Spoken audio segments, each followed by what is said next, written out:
Installation of centrifugal pumps. General reference and guide. Welcome to the General Video Reference and Guide. Please read the product manual before installing the machine to get an in-depth knowledge of how the pump works and how to install it. This is a brief overview and a demonstration of the entire process covering the key points. For further information, you can email your queries to us on service@synpecpumps.com. Planning the installation. Before installing the pump, ensure that the foundation on which the pump will be placed is prepared well. It has to be sufficiently substantial enough to take the weight of the pump and absorb any possible vibrations from it. The foundation has to be absolutely straight without any inclination or tilting on any side. The foundation bolt of proper size should be embedded in the concrete and base plate tightened, ensuring that it is level in all directions. Piping associated with the pump must be anchored and supported independently of the pump and should never put any strain on the pump casing. When the pipes are not supported, their weight is borne by the pump casing and may cause them to crack or deflect. It is important that the connections be carefully aligned axially, angularly, and in length. Suction piping in case of suction lift condition, negative suction. The piping run and the connection fittings should be properly aligned and supported separately. The elbow should be of long radius type. All suction piping must be airtight. The suction pipe should be sized to ensure the liquid velocity of not more than 2 meters per second. The suction pipe size should be at least one commercial size larger than the opening of the pump inlet. All suction pipes should have a continuous rise to the pump suction inlet. 6 mm per 100 mm slope is recommended. No isolation valve is recommended. There should be a tapping provided for installing a vacuum gauge in suction line. The reducer joining the straight length of the pipe in the pump line should be an eccentric reducer with the inclined side of the reducer as the bottom side. The straight length of the pipe after the eccentric reducer should be 2 times of the pipe diameter.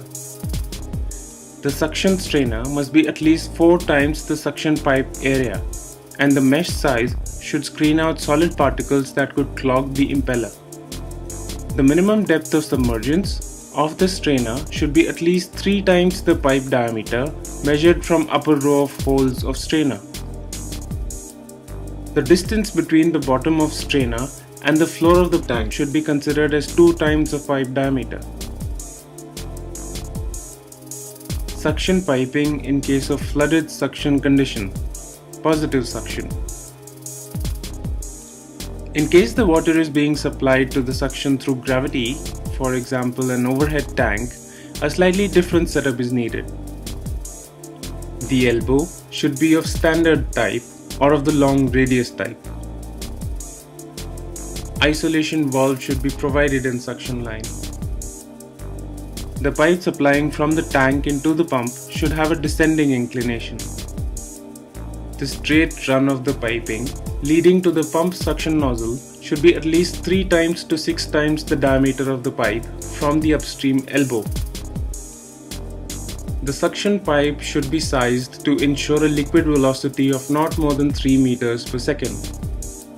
There should be a tapping provided for installing a pressure gauge in the suction line. The reducer joining the straight length of the pipe in the pump line should be an eccentric reducer with the inclined side of the reducer as the top side. Description of the discharge pipe. There should be a pressure tapping as close to the pump outlet and before the isolation valve as possible to measure the pump shut-off head.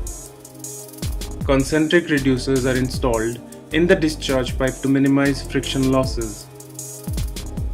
The check valve used in the discharge should be of non-slam type to prevent hydraulic shocks. The isolation valve is provided downstream of the check valve so that these can be taken up for serving whenever required.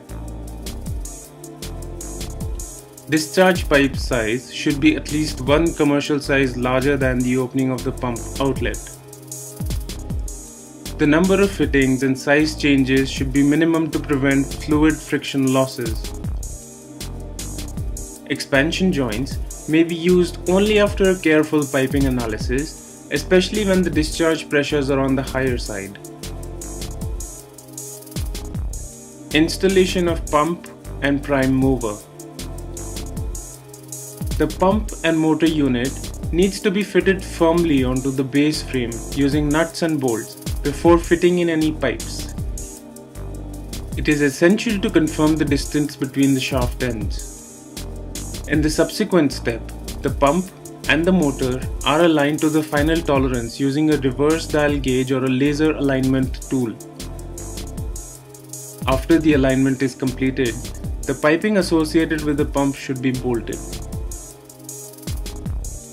Once this is completed, the alignment should be rechecked and similar readings should be obtained. If this is not the case, then the piping should be investigated and suitable corrections should be made. If this is left unattended, it can cause stress on the pump casing. The motor should be wired correctly to ensure the correct direction of rotation. This check has to be carried out before the pump is coupled. Once the pump and motor have been coupled, test the movement manually by rotating it by hand to see if it is rotating smoothly. Pre-operational checks. All cooling water lines connected to the pump need to be flushed. The cooling water lines are opened and circulation of liquid is ensured. Bearing housing should be drained of their oil and refilled with fresh oil of correct viscosity. It is necessary to confirm that the supply and return cooling lines are connected to their correct header. Place the coupling guard and tighten the bolts. Ensure that pump suction valve is fully opened and all joints are checked for any leakage. The opening of discharge valve is kept closed as this prevents the overloading the prime mover.